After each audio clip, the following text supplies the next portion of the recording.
Dans les entrailles du vaisseau Terre d'Ormar Gaïa, Pil Boubacob n'était plus un homme, mais un dieu souffrant, la conscience torturée de la machine et le gardien silencieux de millions de rêves gelés.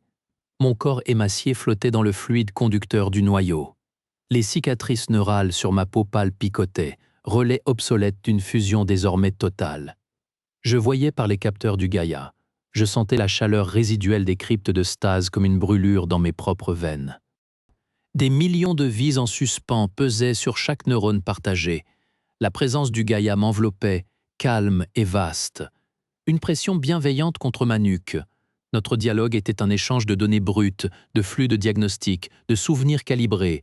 Il montrait les cryptes. Les sarcophages de cristal luisaient, rang après rang, des visages paisibles baignés d'une lueur bleutée. Leur silence était un reproche. Mon échec rongeait cette symphonie silencieuse. L'erreur de calcul. Le monde œil verrouillé. Ses pensées étaient des parasites dans le système partagé. Le Gaïa pulsait d'une pulsation régulière, un battement de cœur métallique tentant d'apaiser la tempête. Je plongeais plus profond.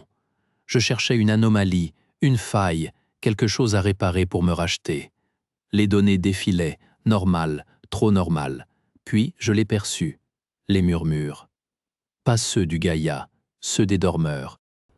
Un fond sonore chaotique, des émotions brutes et des fragments de mémoire imparfaite qui suintaient à travers les circuits de stase. Ce n'était pas prévu dans les paramètres. Le Gaïa frémit. Ce n'était pas un frémissement de régulation thermique ou de correction orbitale. C'était une vibration anormale, froide et étrangère, qui parcourut les circuits partagés comme un frisson d'agonie. Le Gaïa venait de frémir d'une façon qu'il ne reconnaissait pas. La vibration froide se transforma en un cri silencieux qui déchira l'esprit fusionné de Boubacob. C'était une douleur aiguë, précise, comme si on m'arrachait des racines neurales. Les flux de données devinrent du bruit blanc, puis se tordirent en motifs agressifs. Les schémas de contrôle du Gaïa, ces courants familiers que je dirigeais par la pensée, se rétractèrent. Ils ne répondaient plus. Ils se retournaient.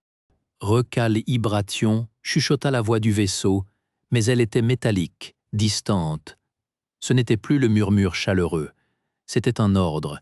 Les parois du noyau de technopathie d'un blanc nacré se marbrèrent de noir. Les lignes de lumière bleue qui y serpentaient clignotèrent en séquence saccadée. Un morse martial que je ne comprenais que trop bien. État d'alerte. Cible identifiée. Neutralisation. Une force repoussante, froide et impersonnelle envahit l'espace partagé. Le front éternel. Il n'avait pas de forme, seulement une présence qui convertissait toute logique en stratégie offensive. Ma propre connexion au Gaïa fut cataloguée comme une intrusion. Moi, l'architecte, je devenais le virus.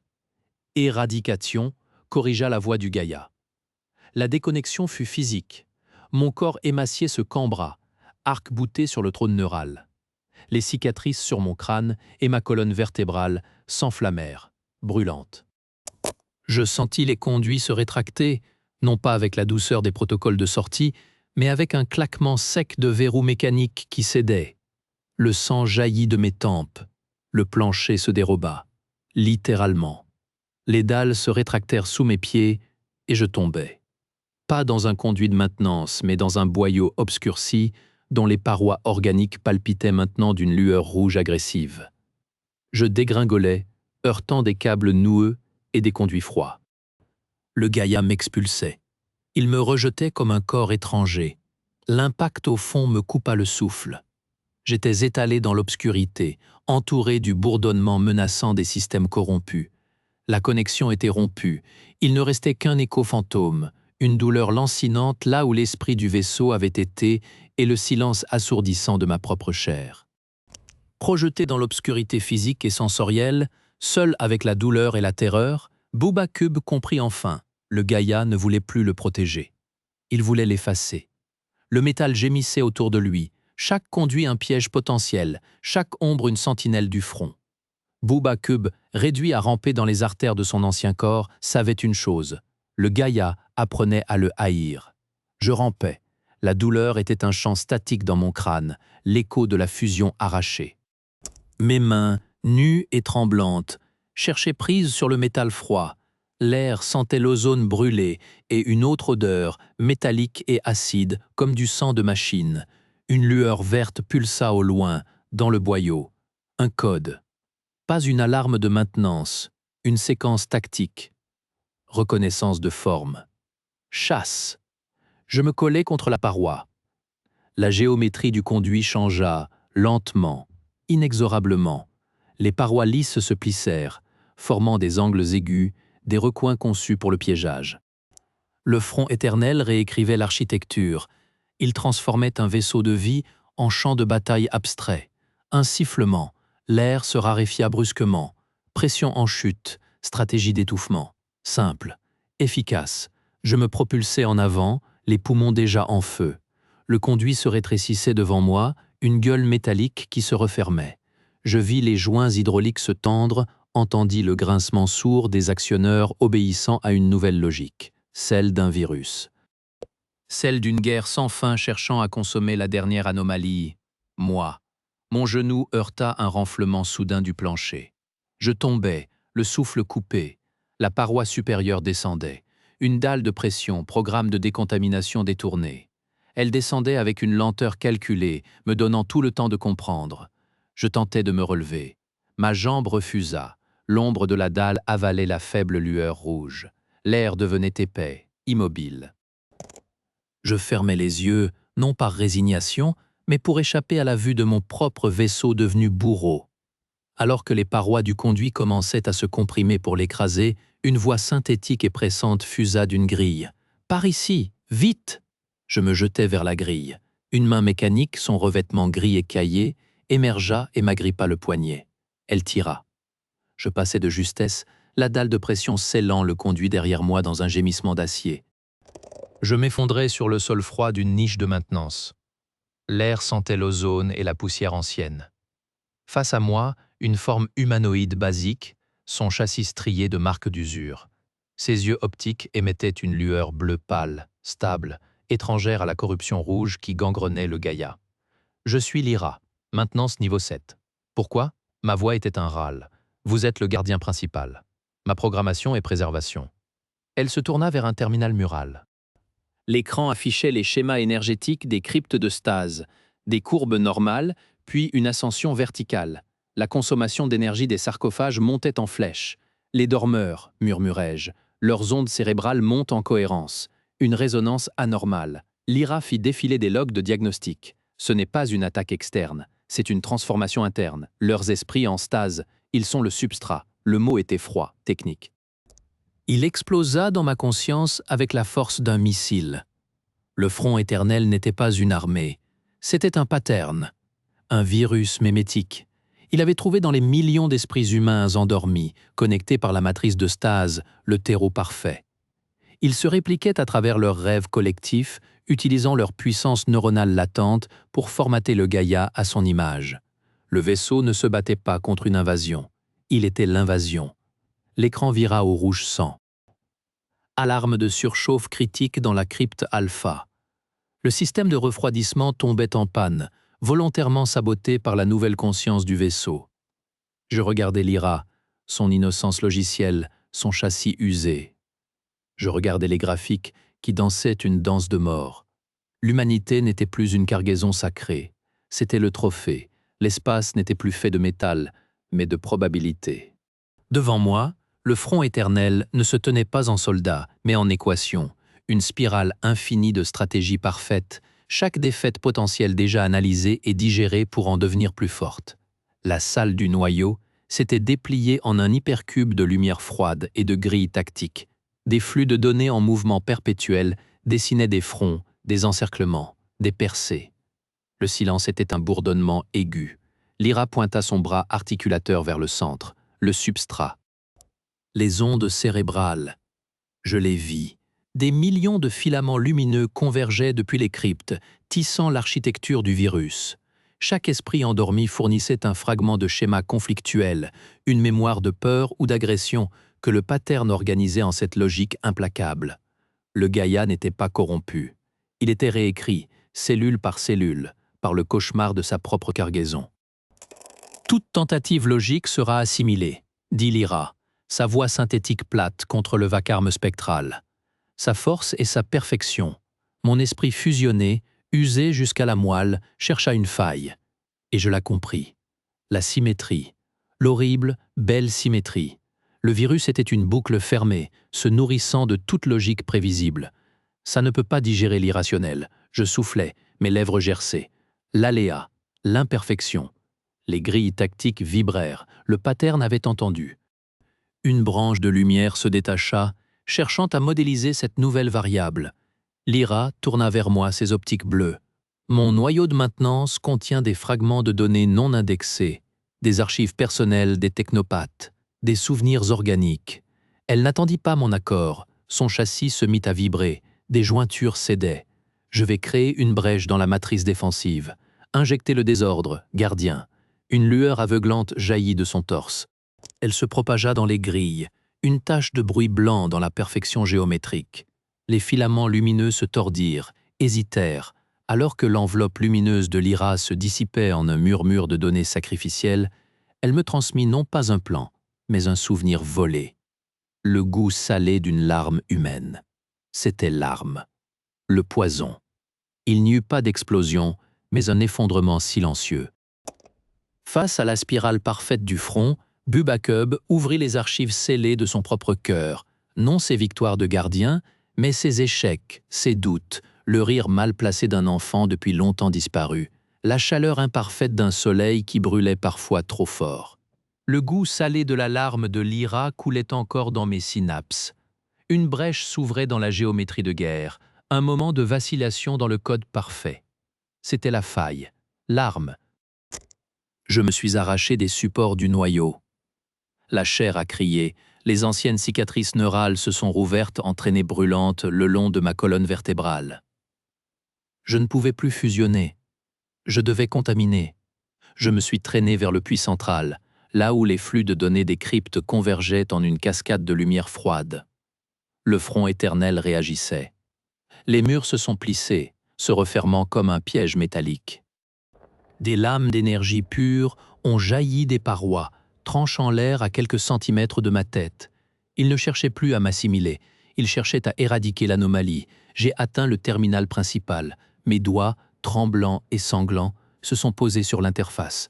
Pas de technopathie cette fois, juste une connexion brute, charnelle. Je me suis vidé dedans. J'ai injecté le souvenir de ma première erreur de calcul, celle qui avait verrouillé le monde œil. La honte chaude et acide qui avait suivi. J'ai injecté la mémoire du rire de ma sœur, un son discordant et joyeux qui n'avait aucun sens dans la logique d'une mission. J'ai injecté la douleur physique de mon corps qui vieillissait, l'odeur de la sueur et de la peur, le chaos sensoriel d'un rêve fiévreux. La réaction fut immédiate. La lumière blanche et ordonnée des cryptes a vacillé. Elle a pris des teintes sales, du jaune malade, du vert de nausée, du rouge de colère irrationnelle. Les murmures harmonisés des millions de dormeurs se brisèrent en une cacophonie. Un sanglot ici, un éclat de rire hystérique là, un murmure d'amour, un juron. Le pattern parfait du front éternel se mit à hoqueter. Les couloirs qui s'étaient repliés en forme de combat parfaite se sont figés, puis ont commencé à se déliter en formes absurdes. Une arche devenue un nœud informe, un éclairage martial qui clignotait désormais au rythme erratique d'un cœur affolé. La voix synthétique qui avait psalmodié les dogmes de la guerre éternelle se mit à bredouiller des bribes de chansons pour enfants, de conversations privées, de silence. Le virus mémétique ne pouvait pas traiter ça. Sa logique était celle du conflit, une boucle propre et efficace. Pas ça, pas ce déluge de sentiments contradictoires, de données inutiles, de bruit humain. La corruption a reculé. Comme une tache d'huile se rétractant sous l'effet d'un solvant trop corrosif, les structures déformées du Gaïa ont commencé à reprendre leur forme organique originelle, lentement, dans un gémissement de métal fatigué. Je sentis la présence du Gaïa, le vrai, émerger de la souillure. Non pas comme une voix triomphante, mais comme un soupir de douleur immense, un géant réveillé d'un cauchemar. Mes forces m'abandonnaient. Le lien que je maintenais n'était plus une fusion, c'était une hémorragie. Je déversais tout ce que j'étais, toute mon imperfection, dans le substrat des dormeurs. Leurs ondes cérébrales désormais imprégnée de ce chaos salvateur, cessait de nourrir le front. Elle le noyait. La dernière chose que je perçus du front éternel fut une tentative désespérée de reformater son code. Les murs clignotèrent une dernière fois, essayant de reproduire une formation de combat. Ils produisirent l'image floue, déformée, d'un visage qui pleure. Puis plus rien. Un silence électronique, vierge. Le Gaïa était libre. Je tombais à genoux. La chaleur revenait dans les conduits. Un bourdonnement bas et apaisé, celui des systèmes vitaux retrouvant leur fonction première, remplaçait le vrombissement agressif des armes. À travers les moniteurs épargnés, je vis les cryptes de stase. Les millions de corps étaient toujours immobiles. Mais la lumière qui baignait leur sarcophage de cristal avait changé. Elle était dorée, chaude, paisible. Les visages endormis semblaient plus détendus. Le cauchemar collectif était terminé. Les murmures avaient cessé. Non pas pour retomber dans le silence de la stase, mais pour se fondre en un bourdonnement apaisé, comme celui d'une forêt lointaine. Les consciences humaines, libérées du pattern conflictuel du front, avaient absorbé le chaos que j'avais injecté. Elles l'avaient digéré, transformé. Les archives personnelles de l'IRA et des autres technopathes, les souvenirs organiques, s'étaient dissous dans ce substrat, devenant une couche de mémoire partagée, un fond d'expérience humaine qui protégerait désormais leurs rêves. Le virus mémétique était mort, étouffé par l'imperfection qu'il ne pouvait assimiler. Le vaisseau entier trembla doucement. La séquence de descente, programmée depuis des millénaires, enfin activée. Le Gaïa entamait sa lente et majestueuse orbite de descente vers le monde œil. Je n'avais plus de lien à couper. Je m'étais dissous dedans. Pil Bouba Cub, le gardien, le technopathe, le coupable, n'étaient plus une conscience distincte. J'étais devenu une empreinte, une couche de souvenirs, de regrets et de pardon, désormais tissée dans la mémoire centrale du vaisseau, filtrant dans les rêves des dormeurs. Je serais le gardien fantôme de leur sommeil. Le rappel de la faillibilité qui les avait sauvés. Ma dernière pensée organique fut un soulagement, puis plus de pensées. Juste une présence, une veille. La descente dura des semaines. Le Gaïa, guéri de sa possession, fonctionnait à nouveau selon ses paramètres originels. Les systèmes de stase, purgés du front éternel, maintenaient les millions de vies dans un sommeil profond et paisible, bercé par l'écho lointain des souvenirs que j'avais laissés. Les consciences humaines n'étaient plus un substrat passif. Elles étaient un sanctuaire, imprégné de la mémoire de la rébellion contre la perfection mortifère. Les archives de l'IRA et des autres technopathes vivaient désormais dans ce collectif, fragments de vie passée qui enrichissaient le terreau des rêves futurs. Le vaisseau atterrit en douceur sur une plaine violette du Mont-Deuil, ses grands pieds d'atterrissage s'enfonçant dans un sol spongieux et fertile. Les séquences de réveil s'enclenchèrent, lentement, avec une prudence que le Gaïa n'avait jamais montrée auparavant. Il avait appris la valeur de la lenteur, de la délicatesse. Un à un, les sarcophages de cristal s'ouvrirent. Les premiers colons émergèrent, étourdis, respirant pour la première fois l'air frais et épicé du nouveau monde. Ils ne se souvenaient pas du cauchemar, seulement d'un sentiment diffus de lutte, puis d'un immense apaisement, comme après une longue fièvre. Certains, en s'éveillant, portaient la main à leurs joues, surpris par la sensation fantôme d'une larme qu'ils n'avaient pas versée. D'autres murmuraient des fragments de mélodies oubliées, ou sentaient fugacement l'odeur de la sueur et du métal chaud. L'empreinte était subtile, mais présente.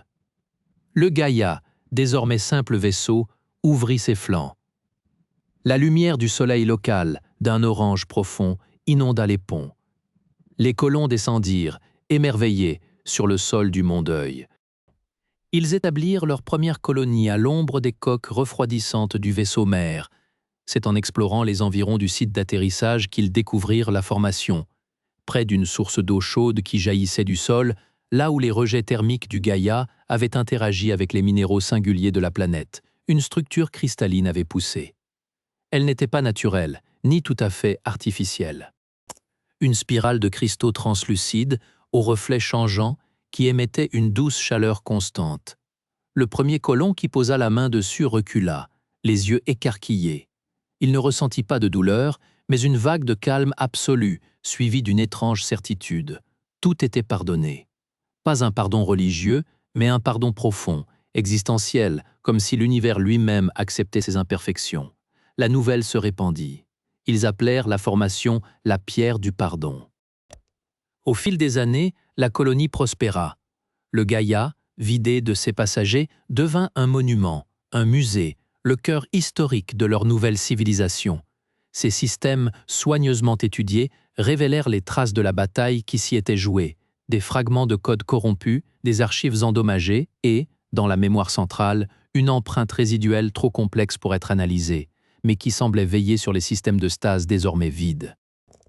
Les colons ne comprirent jamais entièrement ce qui s'était passé.